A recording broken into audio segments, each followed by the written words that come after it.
தென்னாடுடைய சிவனை போற்றி, எந்நாட்டவர்க்கும் இறைவா போற்றி.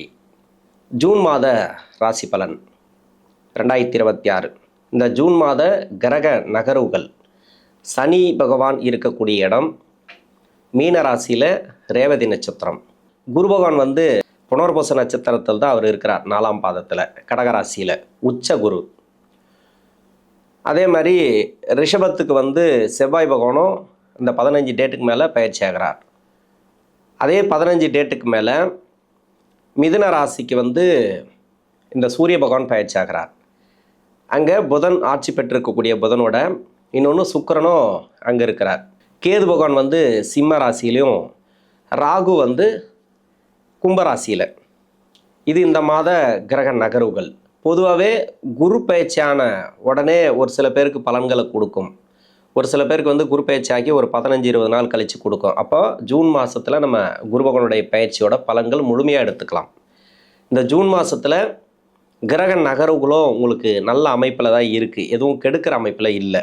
என்னோட தாழ்மையான வேண்டுகோள் என்னன்னாக்கா, உங்களுக்கு என்ன தசை நடக்குது அப்படிங்கிறத கமெண்ட் செக்ஷனில் எனக்கு பதிவு பண்ணுங்கள். கன்னிராசி 3 நட்சத்திரங்கள், உத்திரம் நட்சத்திரம், அஸ்தம் நட்சத்திரம், சித்திரை நட்சத்திரம். இந்த 3 நட்சத்திரங்களுக்கும் இந்த ஜூன் மாதத்தில் சிறப்பான ஒரு ஏற்றங்களை பார்க்கக்கூடிய மாதம், அருமையான மாதம் இந்த ஜூன் மாதங்கிறது. ஏன்னா ராசிக்கு சனி பார்வை இருக்குது, அது நிறைய தடைகளை கொடுத்துட்டே வருது. அந்த தடைக்கு ஒரு தடை போட்டிருக்கு குரு பார்வை, குருவுடைய 9ஆம் பார்வை. இது என்னென்னலாம் நீங்கள் ரொம்ப ஸ்லோவாக இருந்தீங்களோ, எதிலெல்லாம் நீங்கள் ஸ்லோவாக இருந்தீங்களோ அது எல்லாமே ஸ்பீடாகும். இப்போ யாரோ ஒருத்தர் தடை பண்ணிகிட்டே இருந்தாங்க, அந்த தடை இப்போ இல்லை. யாரோ ஒருத்தர் உங்களை தொல்லை பண்ணிகிட்டே இருந்தாங்க, அந்த தொல்லை இப்போ கிடையாது. அது மாதிரி எடுத்துக்கலாம். குரு பார்வை அந்த அளவுக்கு சிறப்பு. முயற்சி ஸ்தானத்துக்கும் குரு பார்வை இருக்குது. இப்போ என்னென்னலாம் முயற்சி எடுக்கிறீங்க, நீங்கள் அதிகப்படியான வேலை வாய்ப்புக்காக முயற்சி எடுத்தீங்கன்னாக்கா இப்போ சக்ஸஸ் கொடுக்கும். இது ஒரு கேப் மாதிரி உங்களுக்கு இந்த கன்னிராசிக்கு. இப்போ கன்னிராசிக்கு தசாபுத்தி ரீதியாக பார்த்தோமானால், இப்போ ராகு தசையிலேருந்து பார்ப்போம். உத்திரம் நட்சத்திரக்காரர்களுக்கு 20 to 38 வரைக்கும் நடக்கும். அஸ்தம் நட்சத்திரக்காரர்களுக்கு 8 வயசுலேருந்து 34 வயசு வரைக்கும், இந்த 4 பாதத்தில் இருக்கிறவங்களுக்கு. சித்திரைக்கு 6 வயசுலேருந்து 24 வயசு வரைக்கும். இப்போ கன்னிராசியில் படிக்கக்கூடிய காலத்தில் ஃபஸ்ட்டு சொல்லிவிடுவோம். படிப்பு அப்படிங்கிறது சிறப்பு.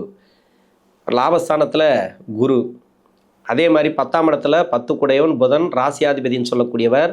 அங்கேயே சுக்கிரன் இருக்கிறார், 2 பாக்கியாதிபதினு சொல்லக்கூடியவர். பாக்கியஸ்தானத்துக்கும் செவ்வாய் உங்களுக்கு சிறப்பு தான். ஆனால் அஷ்டமாதிபதி அது தந்தை வழி சொத்து, இன்னொன்று தந்தையாருக்கும் உங்களுக்கும் கருத்து வேறுபாடு, அதெல்லாம் கொஞ்சம் வரத்துக்கான வாய்ப்பு இருக்குது. இது சுக்கிரன் பலப்படுத்துவார், அது பரவாயில்ல, அதெல்லாம் ஒன்றும் பிரச்சனை இல்லை. ஏன்னா உங்களுக்கு 10ஆம் இடத்துல புதன் இருக்கிறதுனால உங்களுக்கு அந்தளவுக்கு கெடுபலன்களை கொடுக்காது. அதே மாதிரி சனி தான் உங்களுக்கு டிஸ்டர்ப் பண்ணே வந்தார்ல, அவருக்கு குரு பார்வை ஒரு தடையாக இருக்குது. குரு பார்வை ஒரு கஷ்டத்தை நிவர்த்தி செய்யும். இப்போ ராகு தசை படிக்கிற காலகட்டத்தில் இருக்கிறவங்களுக்கு நல்ல ஒரு வெற்றி வாய்ப்புகளை கொடுக்கக்கூடிய காலம். இப்போ அருமையான டைம் அப்படின்னு சொல்லலாம். 22 வயசுக்குள்ளே நீங்கள் இப்போ சனியோட பார்வை ராசிக்கு இருந்தது இவ்வளோ நாள், அதுவும் இப்போவும் இருக்குது. இவ்வளோ நாளாக நிறைய தடைகளை கொடுத்துட்டே வந்தது. அதாவது தசாபுத்தி சரியில்லாதவங்களுக்கு மட்டும். ஒரு சில பேருக்கு தசாபுத்தி நல்லா இருக்குது, போயிட்டே இருக்காங்க, அதை பற்றி கவலையே படாமல் போயிட்டே இருக்காங்க, நல்லபடியாக படிப்பெல்லாம் நல்லா இருக்குது. தசாபுத்தி சரியில்லாதவங்களுக்கு நிறைய பேருக்கு பிரச்சனைகளை கொடுத்துருக்கு, படிப்பு தடையை கொடுத்துருக்கு, சொல் பேச்சு கேட்கறது கிடையாது, அப்பா அம்மாவோடைய பேச்சு கேட்கறது கிடையாது. இது மாதிரி நிறைய கஷ்டங்களை கொடுத்தவங்களுக்கு இந்த மாதம் சிறப்பான மாதம். ஓரளவுக்கு கண்ட்ரோலுக்குள்ளே வருவாங்க. ஒரு புதிய நண்பர்கள் வட்டாரம் உருவாகும். புதிய இடங்கள்லாம் ஒரு சில பேருக்கு வரதுக்கான வாய்ப்பு இருக்குது. இப்போ படிக்கிற காலகட்டத்தில் நல்லாவே இருக்கும் அப்படின்னு எடுத்துக்கலாம். 22 வயசுக்கு மேலே இப்போ 34 வயசு வரைக்கும் வருது இல்லையா ராகு தசை. யாரெல்லாம் ராகு தசையில் இருக்கிறாங்களோ, இப்போ வெளிநாடு சம்மந்தப்பட்ட வேலைக்கு ட்ரை பண்ணுறவங்களுக்கு வெளிநாடு சம்மந்தப்பட்ட வேலைக்காக முயற்சி பண்ணவங்களுக்கு, புதிய வேலைக்காக முயற்சி பண்ணவங்களுக்கு ரொம்ப நாளாக இப்போ ராகுவே சரியில்லைன்னு வச்சுக்கலாம். உங்கள் சுய ஜாதகத்தில் இப்போ குரு பயிற்சி 10ஆம் இடத்துல இருந்தார் குரு, அப்போ கூட உங்களுக்கு நல்ல வளர்ச்சிகளை கொடுக்கலன்னா கூட இப்போ கொடுக்கும். என்னை பொறுத்த வரைக்கும் என்னென்னாக்கா ராகு தசைக்கு உங்களுக்கு சிறப்பு.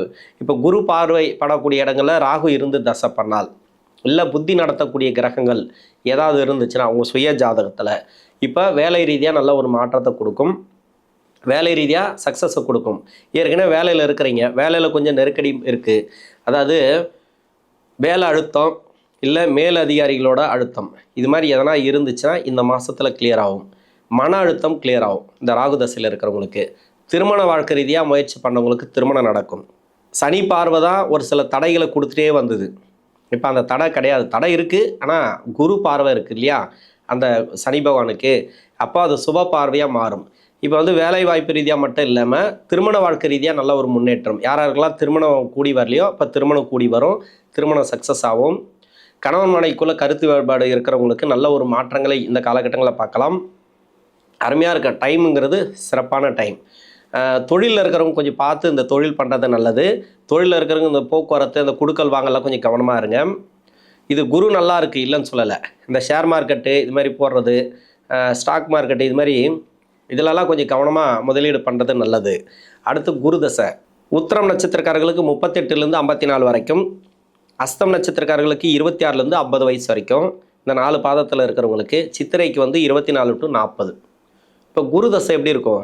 ராசிக்கு 4ஆம் அதிபதினு சொல்லக்கூடியவர், 7ஆம் அதிபதினு சொல்லக்கூடியவர் 11ஆம் இடத்துல வராரு. ஒரு சில பேருக்கு வந்து குரு இருக்கிற இடம் சரியில்லாமல் இருக்கும், அஷ்டமாதிபதியோடு சேர்ந்துருக்கும். இல்லைன்னாக்கா பாதகாதிபதினு சொல்லக்கூடியவர் யாரோ ஒருத்தர், அதாவது கெடுபலன் செய்யக்கூடிய கிரகத்தோட அஷ்டமாதிபதியோடு சேரக்கூடாது குரு. சேர்ந்துச்சுன்னா ஆனால் வேலையெல்லாம் ஒரு சில பேருக்கு கொடுத்துரும், வேலை நல்லபடியாக கொடுத்துட்டு திருமண வாழ்க்கையில் கை வச்சிரும். திருமண வாழ்க்கையை நிறைய நெருக்கடிகள் கொடுத்துனே இருக்கும். இல்லை திருமண வாழ்க்கையை நல்லபடியாக கொடுத்துட்டு அந்த கிரகங்கள் அப்படி தான் உட்காரும். வேலையில் வந்து பிரச்சனை, வேலை வந்து சரியில்லை, எனக்கு எப்போ பாரு வந்து மாற்றினே இருக்காங்க, வேலையில் கெட்ட பேர், இது மாதிரிலாம் நிறைய கொடுக்கும் இல்லையா, அவங்களுக்கெல்லாம் இப்போ நல்லா இருக்கும். இப்போ திருமண வாழ்க்கை ரீதியாக நெருக்கடியில் இருக்கிறவங்களுக்கு, திருமண வாழ்க்கையில் பிரிஞ்சு இருக்கிறவங்களுக்கு சேரக்கூடிய வாய்ப்பு, அதிகமாக சேரக்கூடிய வாய்ப்பு தான். இப்போ ஏன்னா குரு தசை நடக்குது இல்லையா, குரு வந்து சுய ஜாதகத்தில் எப்படி வேணா இருக்கட்டும், நிறைய கஷ்டத்தை கொடுக்கக்கூடிய இடத்துல கூட இருக்கலாம். இப்போ வந்து அவங்களுக்கு திருமண வாழ்க்கையில் இருக்கக்கூடிய நெருக்கடிகள், கணவன் மனைவி சேர்ந்து வாழறது, ஒருத்தர் பேச்சு கேட்காம இருக்கிறது, ஒற்றுமை இல்லாமல் இருக்கிறதெல்லாம் இருக்கு இல்லையா, அதெல்லாம் இப்போ சக்ஸஸ் ஆகும். இப்போ சேர்ந்து வாழ்வாங்க, இருக்கக்கூடிய நெருக்கடிகள் மாறும் கணவன் மனைவிக்குள்ளே. என்னதான் இருந்தாலும் வேற ஒரு தசை, அதாவது நீங்கள் பெண்களாக இருந்தால் உங்கள் வீட்டுக்காருக்கு வந்து வேற ஒரு தசை, அது மாதிரி இருக்கிறவங்களுக்கு, அதாவது ஒரே தசையோ இல்லை அவயோக தசைகள் மாற்றி மாற்றி நடந்துச்சுனாக்கா பிரிவுகளை கொடுத்துருக்கலாம். அதெல்லாம் இப்போ கண்ட்ரோல் ஆகும், ஓரளவுக்கு கண்ட்ரோல் ஆகும். எதுவாக இருந்தாலும் சரி, இந்த குரு தசை அப்படிங்கிறது அவ்வளோ நன்மை செய்யாது இந்த ராசிக்கு. நீங்கள் தான் உங்களை வந்து பதப்படுத்திக்கணும். முயற்சிகள் இருந்தாலும் சரி, பேச்சுவார்த்தை, நடவடிக்கை, வேலையில் எப்படி இருக்கணும் அப்படின்றதெல்லாம் நீங்கள் தான் கண்ட்ரோல் பண்ணிக்கணும். ஏன்னா குரு இந்த தசையில் எப்படி கெடுக்கலாம் அப்படின்னு தான் பார்க்கும். இருக்கிற இடத்த வச்சு முடிஞ்ச அளவு நீங்கள் கெடுக்காமல் பார்த்துங்க. சுய தொழிலில் இருக்கிறவங்க கொஞ்சம் கவனமாக பண்ணணும். இப்போ வந்து இந்த பண வரவெல்லாம் நல்லாயிருக்கும் இந்த மாதத்தில், குடுக்கல் வாங்கலாம் நல்லாயிருக்கும், ஒன்றும் பிரச்சனை இல்லை. 11ஆம் இடத்துக்கு லாபஸ்தானத்துக்கு குரு வந்துட்டார். அதாவது அவயோக கிரகம் 3, 6, 10, 11 வந்துச்சுன்னா சிறப்பு. ஆனால் அதே வந்து இப்போ 7ஆம் இடத்துல இருக்கக்கூடிய சனிக்கும் குரு பார்வை கிடைக்குன்னா அவ்வளோ சிறப்பு. எல்லாமே கோச்சார கிரகம் கன்னிராசிக்கு நல்லா இருக்குது. உங்கள் சுய ஜாதகம் சரியாக இருந்தால் ஓகே. குரு வந்து முதல் 10 வருஷம், பின்னாடி 6 வருஷம், பின்னாடி 6 வருஷம் கண்டிப்பாக நல்லது செய்யாது. முதல் 10 வருஷம் ஓரளவுக்கு பரவாயில்ல, லக்ன யோகத்தை பொறுத்து. இந்த ராசிக்கு வந்து செவ்வாயோட லக்னம் இல்லைனா குருவுடைய லக்னம், அப்படி இல்லைனாக்கா சூரிய சந்திரன் லக்னம், அது மாதிரி வந்துச்சுன்னா அந்த பின்னாடி இருக்கக்கூடிய 6 வருஷத்தை நம்பலாம். இருந்தாலும் கவனமாக தொழில் பண்ணுறது நல்லது. இந்த மாதத்தில் அந்த போக்குவரத்து, பண கொடுக்கல் வாங்கல் அதெல்லாம் சிறப்பு அப்படின்னு எடுத்துக்கலாம். யாராருக்கெல்லாம் பணம் வரல இப்போ வரும். எங்காவது மணி லாக் ஆகியிருந்தா, இல்லை நீங்களே கொடுக்க முடியாமல் இருந்தால் இப்போ வந்து கடன் கொடுப்பீங்க, கடன் வரலன்னா இப்போ வரும்.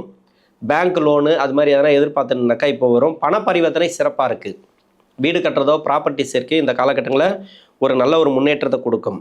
அடுத்து சனி தசை 55 வயசுலேருந்து 74 வயசு வரைக்கும் உத்திரம் நட்சத்திரக்காரர்களுக்கு, அஸ்தம் நட்சத்திரத்துக்கு 42லேருந்து 69 வரைக்கும், சித்திரைக்கு வந்து 40 to 59. சனி தசை பற்றி நான் நிறைய சொல்லியிருக்கிறேன். இந்த ராசிக்கு வந்து 5 குடைய கிரகம், 6ஆம் அதிபதினு சொல்லக்கூடியவர். சனி தசையில் இருக்கிறவங்களுக்கு ஓரளவுக்கு கடனாவது இருக்கும். எப்படியும் கடன் இருக்குது சார், அது நல்ல தசையாக இருந்தால் வீடு கட்டுறதோ ப்ராப்பர்ட்டி, வண்டி வாகன சேர்க்கை, இது மாதிரி சுப கடன்கள், அதாவது இஎம்ஐ லோன், அது மாதிரி வேலை ரீதியாக போக்குவரத்து சேமிப்பே இருக்காது, இப்படி தான் போகும். அதாவது வர பணம் இப்படி போயினே இருக்கும், அது மாதிரி தான் இருக்கும். அவங்களுக்கெல்லாம் பரவாயில்ல, ஓரளவுக்கு பரவாயில்ல. இன்னொன்று கடன் பிரச்சனை சார், இது மாதிரி வந்து 2024 எனக்கு சரியில்லை அப்படின்னா தொழில் செய்கிறவங்க ரொம்ப உஷாராக தொழில் பண்ணுங்கள். இன்னொன்று எம்ப்ளாயாக இருக்கிறவங்க ரொம்ப உஷாராக இருங்க. எல்லாத்துக்குமே நமக்கு நல்லா இருக்குன்னு சொல்லிட முடியாது. நல்லா இருக்கும் இல்லைன்னு சொல்லலை. இந்த மாதத்தில் ஓரளவுக்கு பரவாயில்ல, மனசு அமைதியாக இருக்கும், மன அழுத்தம் இருக்காது, கணவன் மனைவிக்குள்ள கருத்து வேறுபாடுகள் மாறும், குடும்பத்தில் ஒற்றுமை இருக்கும், சுப விசேஷம் நடக்கும், சுப விரயங்களை அதிகமாக கொடுக்கும். அது நல்ல விரயம் தான், இல்லைன்னு சொல்ல. ஆனால் அந்த தசை நல்லா இருக்கணும், உங்களுக்கு வருமானம் நல்லா இருக்கணும் இல்லையா? அந்த வருமானம் அப்படிங்கிறது கொஞ்சம் கம்மியாக தான் வரும். அதாவது 24லேருந்து பிரச்சனையில் இருக்கிறவங்களுக்கு அதெல்லாம் அவங்கெல்லாம் தொழில் கொஞ்சம் பார்த்து நேர்த்தியாக பண்ணுறது நல்லது. வாக்குவாதங்களை தவிர்ப்பது நல்லது. உடல்நல பிரச்சனைகள் இருந்துச்சுன்னா, மருத்துவ செலவுகள் இருந்துச்சுன்னா அதெல்லாம் கம்மியாகும். கடன் பிரச்சனை ஓரளவுக்கு தீரத்துக்கான வாய்ப்புகள் இந்த சனி தசையில் இருக்கிறவங்களுக்கு இருக்குது. மனசில் எதையுமே நினைக்காம மன அமைதியோடு இருக்கிறது நல்லது. மன அழுத்தத்தை மட்டும் வச்சுக்காதீங்க. தேவையில்லாத சிந்தனை இந்த மாதத்தில் வேண்டாம். நிறைய மனக்குழப்பங்களை கொடுத்துட்டே இருக்கும். இப்போ சனிக்கு தசை நடத்தக்கூடிய கிரகத்துக்கு கோச்சார ரீதியாக குரு பார்வருக்கு சிறப்பு தான், இல்லைன்னு சொல்ல. அதை கொஞ்சம் கண்ட்ரோல் பண்ணும், நல்லது தான். ஆனால் ஒரு சில பேருக்கு அதையே நினச்சி ஃபீல் பண்ணிகிட்டே இருப்பாங்க. அந்த ஃபீலிங் வேண்டான்ற. அடுத்து புதன் தசை. இது வயதான காலகட்டத்தில் 75 to 92 உத்திரம் நட்சத்திரக்காரர்களுக்கு, அஸ்தம் நட்சத்திரத்துக்கு 62 to 87, சித்திரைக்கு 60 to 77. இப்போ யாராருக்கெல்லாம் இந்த புதன் தசையில், அதாவது 10ஆம் அதிபதி ராசியாதிபதி 10லேயே ஆட்சியாக இருப்பார் இந்த மாதத்தில், சுக்கிரன் இருக்கார் கூட. இந்த இடமெல்லாம் நல்லா தான் இருக்குது. சுப விசேஷத்துக்காக முயற்சி பண்ணுறவங்களுக்கு சுப விசேஷம் கூடி வரும். இடம் சம்மந்தமாக, சொத்து சம்மந்தமாக யாராருக்கெல்லாம் ப்ராப்ளம் இருக்குது இந்த மாதத்தில் நல்ல முடிவுக்கு வரும். ரொம்ப நாளாக சொத்து பிரச்சனை போயிட்டுருக்கு சார், இந்த மாதத்தில் நீங்கள் எதிர்பார்க்கலாம், அது முடிவு. பேச்சுவார்த்தையில் கொஞ்சம் நல்ல ஒரு முடிவு வரும். பேச்சுவார்த்தையில் நல்ல ஒரு மதிப்பு வரும். கோயில் கட்டுறதோ இல்லை ஏதோ ஒரு முயற்சிகள் பண்ணிட்டு இருந்தால், அதாவது கோயிலுக்கு போயிட்டு வர்றது, இல்லை ரொம்ப தூர கோயிலெல்லாம் போயிட்டு வராங்க இல்லையா, அதுக்கெல்லாம் போயிட்டு வரணும்னு நினச்சிருந்தீங்கன்னாக்கா இப்போ அதுக்கு உண்டான சக்ஸஸான காலம். அருமையாக இருக்குது அந்த டைமுங்கிறது புதன் தசையில். உங்களை விட உங்களுடைய வாரிசுகளுக்கு சிறப்பு. சுப விசேஷம் கூடி வர்றது. உங்கள் வீட்டில் வேலை இல்லை தொழில் அமையலைனாக்கா அவங்களுக்கு தொழில் அமையும் இந்த மாதத்தில். யாருக்காவது குழந்தை பாக்கியம் இல்லைன்னா கூட உங்களுடைய வாரிசுகளுக்கு அவங்களுக்கு குழந்தை பாக்கியத்துக்கான வாய்ப்புகள் அதிகமாக இருக்குது. அருமையான டைம் இந்த கன்னிராசிக்கு. இந்த ஜூன் மாதம் அப்படிங்கிறது தசாபுத்தி ரீதியாக நல்ல ஒரு மாற்றங்களை கொடுக்கக்கூடிய மாதம். நன்றி.